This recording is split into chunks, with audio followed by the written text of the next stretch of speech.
If you thought the Texas oil fields were just about black gold and big hats, prepare for a shock. This is the Landman Season 1 plot recap, the $100 billion deal with the devil. We're ripping through the entire plot, point by chronological point, that turned Billy Bob Thornton's Tommy Norris from a crisis manager into a corporate kingpin staring down the barrel of a drug lord. Lock it in, because this story doesn't let up. The very first scene of Landman Season 1 establishes the lawless reality of the Permian Basin. Tommy Norris, the seasoned landman for M-Tex Oil, isn't just securing leases, he's covering up felonies. The inciting incident is a literal explosion. A stolen oil company plane, confirmed to be transporting drug smugglers, slams into a tractor trailer on a private oil road, resulting in a massive lethal fireball accident. This is no accident, it's organized crime intersecting violently with big business. Tommy's response is immediate, ruthless damage control. He coordinates a lightning-fast cover-up. Working with the local sheriff, Tommy manages to fudge dates a bit on the report regarding the stolen status of the plane, a necessity because this type of theft happens a lot in his biz. He calls his boss, Monty Miller, and assures him the road will be rebuilt and operations maintained, proving his dedication to keeping the flow of oil and money moving at any cost. By treating a catastrophic lethal cartel incident as a mere property management issue, Tommy signals that ethical compromise is standard operating procedure, setting the season. While Tommy handles the corporate fallout, the dangers of the oil field strike with devastating intimacy. Tommy's son, Cooper, having dropped out of Texas Tech, insists on beginning his career at M-Tex as a worm, the lowest rank on an oil derrick crew determined to learn the business from the very bottom. Cooper endures a harsh initiation, climbing the derrick and severely cutting his hand in a slip, but earns the reluctant respect of his crew. The next morning, the field's inherent peril erupts. While Cooper is retrieving a larger wrench from the truck, a coworker hammering a rusted valve sparks and triggers a catastrophic oil rig explosion. The blast engulfs the derrick, killing his entire crew. Cooper narrowly survives because he was only a few feet away, fetching equipment, avoiding the flash and fire. This event lands him in the hospital and forces Tommy to confront a crisis that is now both a severe liability for M-Tex and a horrifying trauma for his own son.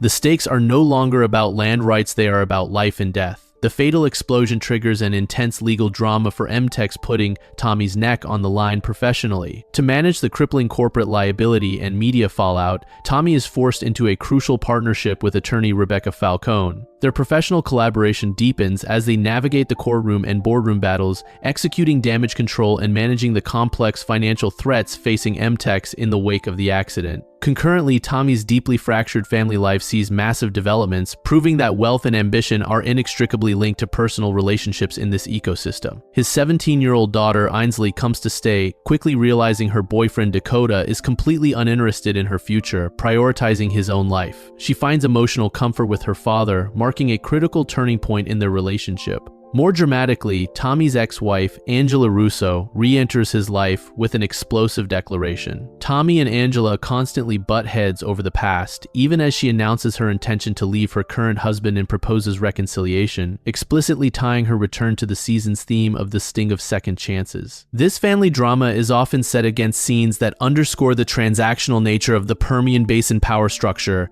including a seemingly random cameo by Dallas Cowboys owner Jerry Jones, used effectively to communicate the show's themes of wealth and power. Meanwhile, Cooper, refusing to be defeated by his near-death experience, recovers and shows profound resilience. He performs a key heroic action on the rig, demonstrating his commitment to the field. He also solidifies his relationship with Ariana. Despite Ariana's initial doubts about their whirlwind romance, Cooper begins planning a serious future with her, confirming his total immersion in the oil field's future. The stability of M-Tex collapses completely with the health crisis of Tommy's boss and close ally, Monty Miller. Monty's condition worsens, resulting in a heart attack that requires a transplant and ultimately his death.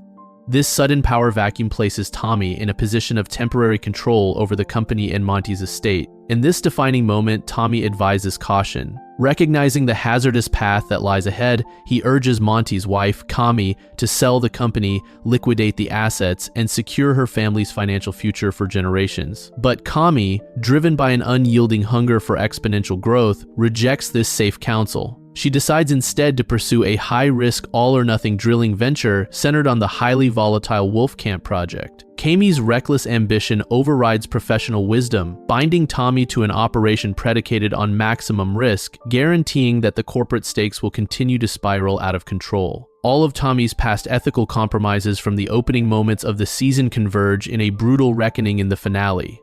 The cartel, whose operations he covered up, tracks him down. Tommy is captured and subjected to agonizing torture. The torment is dramatically interrupted by the arrival of the powerful drug lord Galeno. Galeno, far from seeking revenge, reveals a calculated strategic move. He recognizes that the drug business is declining, and the high-yield, high-volatility oil sector is the logical next target for his capital. Galeno proposes a shocking collaboration with Tommy, suggesting they could prosper simultaneously by merging their operations. Tommy is deeply reluctant to form an alliance with organized crime, but Galeno forces the issue, countering Tommy's threats with irrefutable facts about his compromised position. The season concludes with Tommy cornered, his survival and future success dependent on entering this partnership a definitive, chilling deal with the devil. The line between legitimate corporate ambition and organized crime has vanished, leaving Tommy staring at a world where the lawless elements he covered up in the pilot are now demanding a seat at the M-Tex boardroom table. This untamed reality is underscored by the recurring motif of the coyote, a wild, predatory creature Tommy frequently encounters. In the lead-up to the finale, a neighbor even kills one, emphasizing the theme that survival in the Permian Basin requires brutality and quick decisions. And that's the brutal truth of the Landman Season 1 plot. Monty is gone, Kami is gambling everything on Wolf Camp, and Tommy Norris is officially bound to a drug lord. Let us know in the comments below. Can Tommy Norris possibly manage a cartel as a business partner? And how far will Kami's ambition take the company? Like this video, subscribe for more breakdowns of the Taylor Sheridan universe, and click that notification bell so you don't miss our full Season 2 predictions.